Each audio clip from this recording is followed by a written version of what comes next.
요즘 주식을 보면 모든 기업이 AI 발전으로 주가에 상당히 많은 영향을 받는 것을 알 수가 있습니다. 물론 자동차 산업도 영향을 크게 받고 있지요. 자동차 산업 중에서도 특히 인공지능의 영향을 가장 많이 받고 있는 분야는 바로 자율주행인데요. 그런데 말입니다. 자율주행은 꼭 이루어져야 하는 앞으로의 미래일까요? 자율주행이 항상 많이 강조되는데 이게 꼭 인류에 필요한 건지 근본적인 질문을 하게 되더라고요. 그리고 필요하더라도 실제 인류의 임팩트를 주려면 그 기반 기술과 타이밍, 규제와 제도, 인식 등이 같이 고려되어야 성공적으로 도입이 될 수 있습니다. 이런 관점에서 자율주행이 꼭 필요한 건지, 왜 이게 필요한 건지 같이 알아보고 현재 자율주행 기술은 어디까지 왔는지 같이 살펴보도록 하겠습니다. 특히 테슬라와 엔비디아 둘 다 자율주행의 진심인 회사인데요.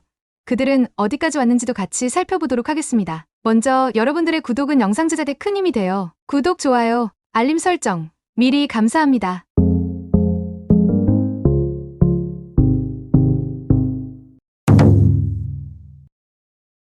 자율주행은 왜 인류에게 있어서 필요한 걸까요? 그 첫 번째 이유는 안전성과 관련들어서 볼 수 있을 듯합니다. 미국 도로교통안전국의 연구에 의하면 2016년 발생한 교통사고의 94%가 사람의 실수에 의해서 발생했다고 밝혔습니다. 또한 그 외의 다른 비슷한 연구에서도 적어도 90% 이상은 사람의 실수에 의해서 교통사고가 발생했다고 밝혔습니다. 이렇게 교통사고의 90% 이상은 사람의 실수로 발생하게 되는데요. 이 부분을 자율주행 기술로 엄청 많이 개선할 수 있다는 게 전문가들의 해석입니다. 최근 아크 인베스트의 2024년 보고서에 따르면 테슬라 자율주행을 사용해서 운전한 경우 전체 평균 대비 16배 더 안전하게 운전할 수 있다고 밝혔습니다. 그 외에 구글의 웨이모 자율주행을 이용한 경우 전체 평균 대비 3배 정도 안전하게 운전할 수 있다고 밝혔습니다. 다만 자율주행 사업을 하던 GM의 크루즈는 이번 조사에서 제외되었습니다. 왜냐하면 GM은 이미 여러 안전 이슈로 라이센스가 박탈된 상태이기 때문이죠. 두 번째로는 접근성 차원에서 인류에게 훨씬 많이 도움이 될 텐데요. 인구 고령화와 함께 노인에게 자동차 라이센스를 언제까지 허용해야 되나, 이런 이슈가 글로벌하게 문제를 가지고 있습니다. 또한 장애가 있는 사람들이 면허를 취득할 때도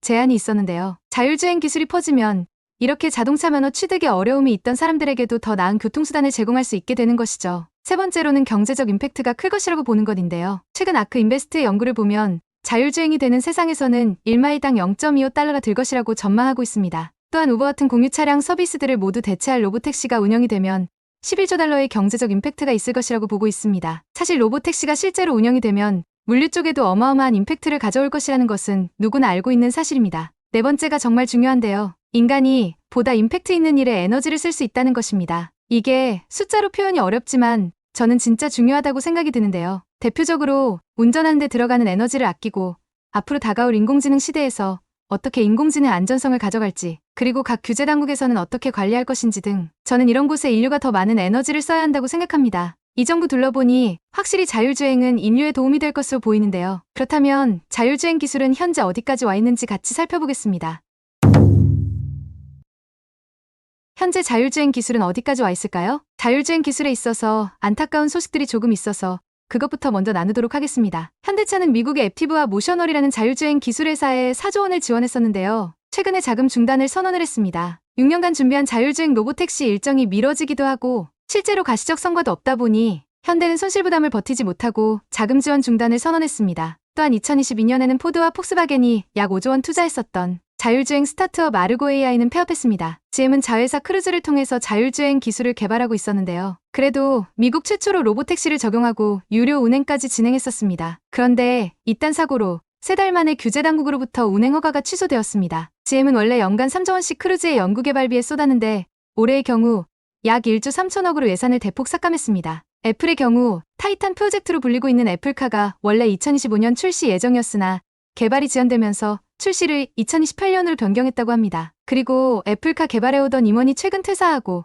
리비안으로 이직한 것으로 알려지면서 애플카의 미래가 점점 더 어두워지고 있는 상태입니다. 그나마 구글의 웨이모는 로보택시 사업 지역을 차근차근히 확대해 나가고 있습니다. 최근에 테슬라는 FSD 버전 11을 실제 사용자들 대상으로 확대해서 새로 변경된 자율주행 기술을 확인하고 있습니다. 이외에도 엔비디아가 메르세데스, 볼보와 협력해서 자율주행 시스템을 구축해 나가고 있는 상황입니다. 기본적으로 엔비디아는 여러 자동차 업체에 자율주행 기능을 제공할 수 있는 플랫폼과 칩셋을 만들어서 팔려고 하고 있는데요. 마치 안드로이드를 만들어 여러 스마트폰 제조사에게 제공하는 전략과 비슷하게 엔비디아가 하고 있네요. 그에 반해 테슬라는 애플과 같은 전략을 취하고 있는데요. 스스로 소프트웨어에서 하드웨어까지 독자적으로 만들어서 배포하는 형태인 거죠. 아마 테슬라가 자율주행 기술 관련해서 선도하고 있기 때문에 엔비디아도 많은 영향을 받았을 텐데요. 최근에 엔비디아가 달성한 기술을 보면서 어디까지 따라왔는지 한번 살펴보겠습니다. 3D occupancy prediction refers to the prediction of the occupancy status and other attributes of each voxel in a 3D scene. Unlike 3D object detection using oriented cuboids, 3D occupancy prediction uses voxelized representations, providing autonomous driving planning with richer role model information. VoxFormer is NVIDIA's first camera-based solution for 3D occupancy prediction. It involves a two-stage design. First, focus on the visible part of the 3D scene by uplifting 2D image features using depth estimation. And second, complete the remaining scenes using a mass autoencoder-like technique.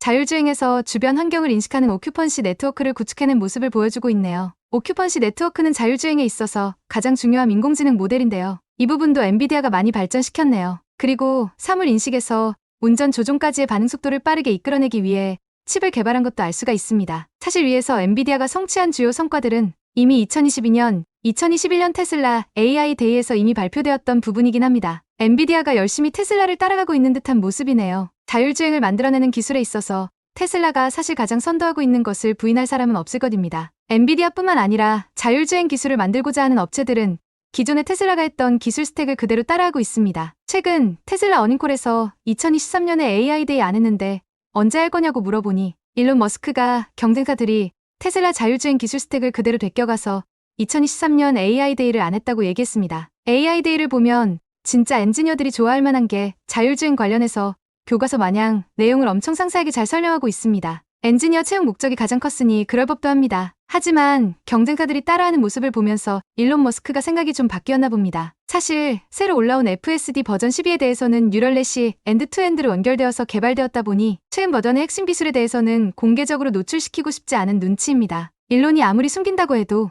자율주행 관련 기술 스택이나 전체 아키텍처는 인제 유출로도 경쟁사에 알릴 수도 있고 이미 AI 데이에서 자율주행 아키텍처에 대해서 상세히 자주 공개했기 때문에 엔비디아도 그것 기반으로 충분히 고도화시켜 나갈 수 있을 것이라고 생각이 듭니다. 앞으로 큰 그림에서 아키텍처는 같아도 사용하는 센서랑 실제 구현에 따라 자율주행 업체들이 각자의 기준을 가지고 자율주행 기술을 만들어 나갈 것으로 보입니다. 그 과정에서 테슬라 아키텍처를 많이 따라가겠죠. 제 아무리 아키텍처와 기술 스택을 따라한다고 해도 자율주행 인공지능 학습에 필요한 데이터가 테슬라에 비하면 엔비디아도 웨이모도 턱없이 부족하긴 합니다. 테슬라는 최근 분기 실적 발표에서 7억 마일 이상 축적했다고 밝혔습니다. 아직 아무도 이만큼의 주행 데이터를 축적한 회사는 없습니다. 자율주행 인공지능을 위해서는 전체 자율주행 시스템 설계, 자율주행 트레이닝 데이터를 가지고 트레이닝할 수 있는 환경, 실제 적용할 차가 필요한데요. 이 부분에서 모든 것을 준비하고 있는 팀은 테슬라밖에 없어 보이긴 합니다. 오늘은 자율주행에 대해서 알아보았는데요. 그 장점을 들여다보면 하루라도 더 살고 싶은 인간은 결국에는 자율주행을 더 원할 것이라고 보입니다. 그리고 자율주행을 통해서 경제적 임팩트도 상당히 클 것이라고 보이고요. 물론 그 과정에서 현실 세계의 어려움은 많이 있을 것이라고 보입니다. 이미 로보택시 정책에도 규제가 상당히 많이 있고요. 그래서 실제로 다가오기까지 많은 도전들이 있긴 하겠지만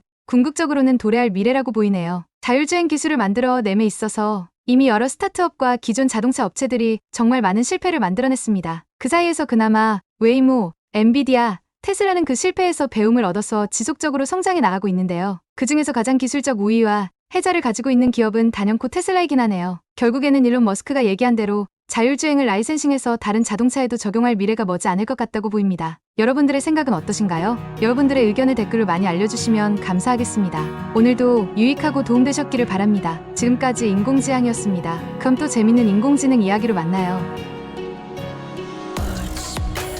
Out of your mouth, you wish you were someone else. I'm